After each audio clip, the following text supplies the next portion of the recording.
ஆண்டவர் இரட்சகருமாக இயேசுவின் இனிதான நாமத்தில் உங்களை வாழ்த்துகிறேன். நம்முடைய ஆவிக்குரிய சிந்தனைக்காக 2 ராஜாக்களின் புஸ்தகம் 6ஆம் அதிகாரம் 5ஆம் வசனத்தை நான் வாசிக்கிறேன். ஒருவன் ஒரு உத்திரத்தை வெட்டி வீழ்த்துகையில் கோடரி தண்ணீரில் விழுந்தது. அவன், ஐயோ என் ஆண்டவனே, அது இரவலாய் வாங்கப்பட்டதே என்று கூவினான். தீர்க்கதரிசியாகிய எலிசாவின் நாட்கள் அது. தீர்க்கதரிசி புத்திரர் எல்லாம் எங்களுக்கு நெருக்கமா இருக்கு. அதனாலே யோர்தான் நதி என்ற போய் அங்க போய் மரங்களை வெட்டி கொஞ்சம் அங்க வந்து வீடுகளை வச்சு அங்க குடியிருக்கலாம்னு சொல்லி போகும்போது தீர்க்கதரிசியும் கூப்பிடுறாரு, கூட போறாங்க. ஒவ்வொரு மரத்தை வெட்டும்போது ஒருவன் மரத்தை வெட்டும், அந்த கோடாரி அப்படியே நதியில் விழுந்து விடுகிறது தண்ணீரிலே.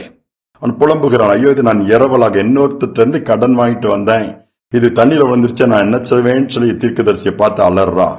அந்த தீர்க்கதரிசி என்ன பண்றது தெரியுமா? உடனே அந்த கோடாரியை மிதக்க வைக்கிறாரு தண்ணீர்ல. மிதக்க வச்சு அதை எடுத்து அவன் கையில கொடுக்குறான். அவ்வளவு சந்தோஷம். ஒரு தேவனுடைய மனிதன் அந்த இடத்துல எவ்வளவு பெரிய காரியங்களை செய்து கொடுத்த இரவலா வாங்கிட்டு நான் என்ன செய்வேன் அங்கலாய்த்த அந்த ஆளுக்கு பதில் சொல்லணுமா? இன்னொரு கோடாரியை வாங்கி கொடுக்கிற அளவு எனக்கு திராணி கிடையாது, அதனாலதான் இரவலா வாங்கிட்டு வந்திருக்கா, இல்லைன்னா இவர் சொந்தமா வைத்திருக்கலாம், வாங்கியிருக்கலாமே. அந்த இடத்துல ஆண்டவர் வெட்கப்பட விடவில்லை, அற்புதத்தை செய்யறாரு. அந்த இடத்துல கர்த்தர் அந்த காரியங்களை பார்த்து கொண்டு உதவி செய்கிறார். நமக்கு உதவி வரும் ஒரு கண்மலை உண்டு, உதவி செய்கிற ஒரு ஆண்டவர் உண்டு. என்ன செய்யதுன்னு சொல்லி அங்கலாய்க்காதங்க. ஆண்டவரே நான் என்ன செய்யணும்னு சொல்லி போய் கேளுங்களேன். அங்கு அற்புதத்துக்கான ஒரு வழி ஆண்டவர் சொல்லிக் கொடுப்பாரு. திராட்சை ரசம் குறைப்பட்டுருச்சு கல்யாண வீட்டுல. இயேசுவின் தாய் மரியாள் இயேசுட்டு போய் நாங்க என்ன செய்யணும், திராட்சை ரசம் குறைப்பட்டுருச்சு. ஆண்டவர் செய்ய வேண்டியதை சொன்னார். அந்த இடத்துல டைம் வரும்போது அழகா சொன்னார், அதை செஞ்சாங்க, தண்ணீர் ரசமா மாறிடுச்சது. இதுதான் ஆண்டவர் நம்முடைய வாழ்க்கையில எதிர்பார்க்கிறாரு. நாங்க என்ன செய்யணும்ப்பா, இப்படிப்பட்ட ஒரு சிக்கல்ல மாட்டிட்டு இருக்கோம், இப்படிப்பட்ட இக்கட்டுல மாட்டிட்டு இருக்கோம், இப்படிப்பட்ட ஒரு பிரச்சனை வந்துருச்சு, நான் அடுத்து என்ன செய்யணும், ஐ டோன்ட் நோ லார்ட், எனக்கு எதுவுமே தெரியல, எல்லாமே பிளாங்கா இருக்குது, எல்லாமே இருளா இருக்குது, எல்லாமே குழப்பமா இருக்குது, தெரியலங்கிறீங்களா? ஆண்டவர்கிட்ட கேளுங்க. என்ன செய்யணுங்கிறத அவர் கற்றுக் கொடுப்பாரு, பேசுவாரு, அல்லது காண்பிப்பார், அல்லது உணர்த்துவாரு, அல்லது அவரே வந்து இறங்கி அந்த அற்புதத்தை செய்திருவாரு. ஒரு முறை சில சகோதரர்கள் சேர்ந்து கேரளா ரவுண்டு போறாங்க. போகும்போது சைக்கிள் தான், அவங்களுக்கு வேற வசதிகள்லாம் கிடையாது. வீடு வீடா போய் பாடுவாங்க, உங்களுக்கு தெரியும். பாடிட்டு வரும்போது சைக்கிள்ல போகும்போது ஒரு தம்பி மட்டும் பக்கத்து வீட்டுக்காரங்கிட்ட ஒரு சைக்கிள் வாங்கிட்டு வந்திருக்கான். நான் நைட்டு போறேன், காலையில கொடுத்துருந்தேன், எனக்கு சைக்கிள்ல கொடுங்களா. அவங்களும் சைக்கிள் எங்க நைட்டு தேவைப்படாதுலப்பா போன்னு சொல்லி நல்லா ஒரு நல்லா ரேஸ் சைக்கிள் மாதிரி நல்ல அழகான சைக்கிளை கொடுக்குறாங்க. போறாங்க.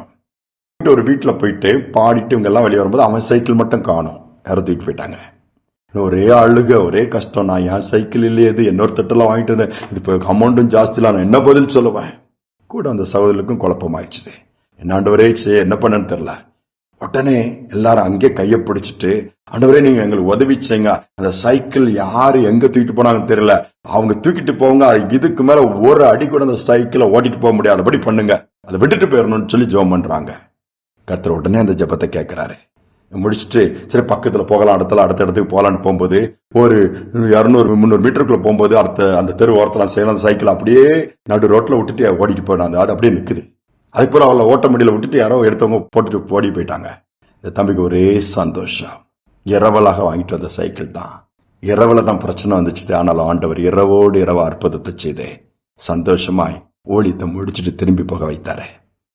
இஸ்ரவேலை காக்கிற தேவன் தூங்குகிறதும் இல்லை, உறங்குறதும் இல்லை. நம்ம கூட இருக்கிறாரே, அற்புதத்தை செய்வார். சோர்ந்து போக வேண்டாம். எதையாவது இழந்துட்டீங்களா? இப்படிப்பட்ட ஒரு நிலைமை வந்திருக்குதா? கர்த்தரை நோக்கி கூப்பிடுங்க, முறையிடுங்க, அபயமிடுங்க, அங்கே அற்புதம் நடக்கும். ஆச்சரியப்படுவீர்கள். ஜெபிப்போம். அன்பின் தகப்பனே, இன்றும் அதிசயங்களை செய்கிற தேவனா இருப்பதற்காய் ஸ்தோத்திரம்பா. விண்ணப்பத்திற்கு பதில் கொடுப்பதற்காய் ஸ்தோத்திரம். தண்ணீர்ல கோடாரியை மிதக்க வைக்கிறது, இரும்பை மிதக்க செய்கிற தேவனப்பா. இரும்பை போல கடினமான உள்ளங்களை கொண்டு உடைத்து சதையான இருதயத்தை மாற்றுகிற தேவன். நான் சிருஷ்டிக்கத்தார், சகலத்தையும் சிருஷ்டித்தவர், சிருஷ்டிக்கிறவர், சகலத்தையும் ஆளுகை செய்கிறவர், சர்வ வல்லவரப்பா. உடைய கரத்துல ஒவ்வொரு சூழ்நிலையும் நாங்கள் கொடுக்கிறோம். குடும்பத்தின் சூழ்நிலை பொறுப்படுத்திக் கொள்ளுங்க, தேசத்தின் சூழ்நிலை பொறுப்படுத்திக் கொள்ளுங்க. எல்லாவற்றும் ஆளுகை உண்டாகட்டும். தாழ்த்தி ஒப்புக் கொடுக்கிறோம். இதனால் முழுவதும் கிருபை பெருகுகிற நாளாய், எல்லாவற்றையும் திருப்பிக் கொள்ளுகிற நாளாய், உம்மிடத்தில் இரக்கத்தை பெற்றுகிற நாளா எங்களை மாற்றிக் கொடுப்பீராக. இதை கேட்கிற ஒவ்வொரு பிள்ளைகளுக்கும் அற்புதங்கள் நடந்து நாமத்தை உயர்த்த போவதற்காய் ஸ்தோத்திரம். நம்பிக்கை உண்டாவதற்காய் ஸ்தோத்திரம். துதிகனமே ஏற்றுக்கொள்ளும் இயேசுவின் நாமத்தில் பிதாவே, ஆமேன், ஆமேன். உதவி வேண்டுமா? உன்னதமான தேவனை நோக்கி கூப்பிடுங்க. பரத்திலிருந்து உடனே உதவி வரும், ஜெயம் வரும். அதை பெற்றுக்கொள்வீர்கள். இந்த சிந்தனையோடு நாளை தொடர்வோம். மீண்டுமாய் நாளை தினம் சந்திப்போம்.